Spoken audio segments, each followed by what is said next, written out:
জন্য নয়। তো সেই জায়গা থেকে আমি মনে করি সকল প্রতিষ্ঠানগুলোকে আধুনিকায়ন করা উচিত। আমরা জানি বিগত সময়গুলোতে যে যে বাংলাদেশের সাংবাদিকতা, গণমাধ্যম, মত প্রকাশের স্বাধীনতার উপর কি ধরনের নির্লজ্জ হস্তক্ষেপ হয়েছে। আমরা চাই না যে সামনের বাংলাদেশে এই ধরনের ঘটনা ঘটুক। আমি প্রথমে আপনাদের উদ্দেশ্যে বলবো যে আমাকে স্যার ভাবার দরকার নেই, স্যার বলারও দরকার নেই। আমি আপনাদের সন্তান হিসেবে এখানে এসেছি। আমি জনগণের পক্ষ থেকে এসেছি, জনগণের দাবি দেওয়া নিয়ে এসেছি, এক নতুন বাংলাদেশের স্বপ্ন নিয়ে এসেছি। এখন আমি আপনাদের কাছে সেই সহযোগিতাটা কামনা করছি। আমরা জানি যে তথ্য সম্প্রচার মন্ত্রণালয় একটি রাষ্ট্রের বাংলাদেশের খুবই গুরুত্বপূর্ণ একটি মন্ত্রণালয় এবং সামগ্রিকভাবে বাংলাদেশের মত প্রকাশের স্বাধীনতা, গণমাধ্যমের পরিস্থিতি সেটা কিন্তু এই মন্ত্রণালয়ের উপর অনেকাংশে নির্ভর করে। আমরা বিভিন্ন সময়ে গণমাধ্যম কর্মীদের থেকে শুনেছি বা আরো বিভিন্ন মানুষের কাছ থেকে শুনেছি যে আমাদের এখানে মত প্রকাশের স্বাধীনতার উপর নানাভাবে বাধা তৈরি করা হয়েছে এবং যেহেতু ফ্রিডম অফ প্রেস যদি না থাকে, ফ্রিডম অফ স্পিচও কিন্তু নিশ্চিত হয় না। সেই জায়গায় কিন্তু গণমাধ্যমের স্বাধীনতা নিশ্চিত করতে আমাদের কাজ করতে হবে।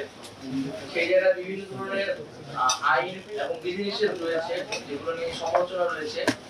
আমাদের এই আইন এবং বিধিনিষেধগুলো কিন্তু পুনর্বিবেচনা করতে হবে, যাতে ওয়াক স্বাধীনতা বা প্রেসের স্বাধীনতা যাতে সেখানে বাধাগ্রস্ত না হয়। দ্বিতীয়ত, আমাদের এই আন্দোলনে ছাত্র জনতা, শ্রমিকদের পাশাপাশি কিন্তু প্রচুর সাংবাদিক শহীদ হয়েছেন। আমি জানি না এখন পর্যন্ত কি উদ্যোগ নেওয়া হয়েছে, কিন্তু দ্রুত সময়ের মধ্যে এই সাংবাদিক যারা এখন আহত অবস্থায় আছেন এবং যারা শহীদ হয়েছেন তাদের পাশে এবং তাদের পরিবারের পাশে আমাদের দাঁড়ানো উচিত। এবং আমরা এই আন্দোলনের পরিস্থিতি যদি একটু বলি, আমরা দেখেছি যে আপনারা সবই জানেন এই আন্দোলনের মাঝে কিভাবে ইন্টারনেট বন্ধ করে দেওয়া হয়েছিল এবং একটা ব্ল্যাক আউটে চলে গেছিল। এখানে কি হচ্ছিল কিছুই জানা যাচ্ছিল না এবং একদিকে ইন্টারনেট বন্ধ করে দেওয়া হয়েছিল, সোশ্যাল মিডিয়া বন্ধ, তথ্যের কোনো প্রবাহ চলছিল না, মানুষের কাছে কেউ কিছু জানতে পারতেছিল না এবং অন্যদিকে ইলেকট্রনিক মিডিয়া কিন্তু সম্পূর্ণ সরকারের কর্মকর্তা ছিল। এবং এটা আমি নিজে ব্যক্তিগত অভিজ্ঞতা থেকে বলছি, আমাদের কোনো বক্তব্য কিন্তু একটা সময় সেই সময় প্রচার করা হতো না। আমাদের বিভ্রান্তিকর বক্তব্য বা হচ্ছে যেটা আমরা বলিনি এরকম মিসকোট করে প্রচার করা হতো। তারপর আমরা সেই সময় দেখেছি যে কিছু প্রিন্ট মিডিয়া আমাদেরকে সাপোর্ট দিয়েছে, আমাদেরকে অনেক মিডিয়ার অনেক জায়গা থেকে বিভিন্ন ভাবে সাপোর্ট দেওয়া হয়েছে। এই আন্দোলনের পুরোটা সময় যারা ফিল্ড লেভেলে কাজ করেছে, রিপোর্টাররা কাজ করেছে, তারা আমাদেরকে নানাভাবে সহায়তা করেছে। এই আন্দোলনে জনগণের পক্ষে থেকেছে। হয়তো হাউসের কারণে, হাউসের পলিসির কারণে, মালিকের কারণে অনেক কিছু তারা সেই সময় করতে পারেনি। আমরা চাই না যে এই জিনিসগুলো বাংলাদেশে কখনো পুনরায় ফিরে আসুক। গণমাধ্যম যাতে তার যে স্বাধীনতা, সেই স্বাধীনতা নিয়ে কাজ করতে পারে এবং জনগণের পক্ষে সবসময় কথা বলতে পারে।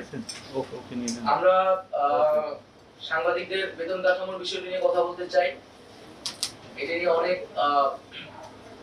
অসন্তোষ রয়েছে এবং আমরা যদি মেধাবীদেরকে উৎসাহিত করতে না পারি সাংবাদিকতায়, তাহলে কিন্তু সাংবাদিকতা এগোবে না।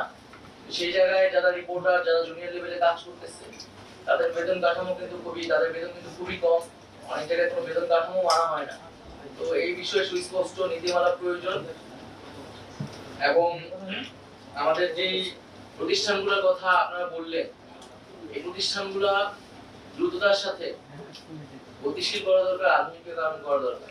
এগুলো খুবই স্থবির অবস্থায় আছে। বিটিভিকে দেখলে মনে হয় এটা 90 দশকে 80 দশকের বিটিভি এবং ওই জেনারেশনই বিটিভি দেখে, আর কেউ দেখে কিনা আমরা জানি না।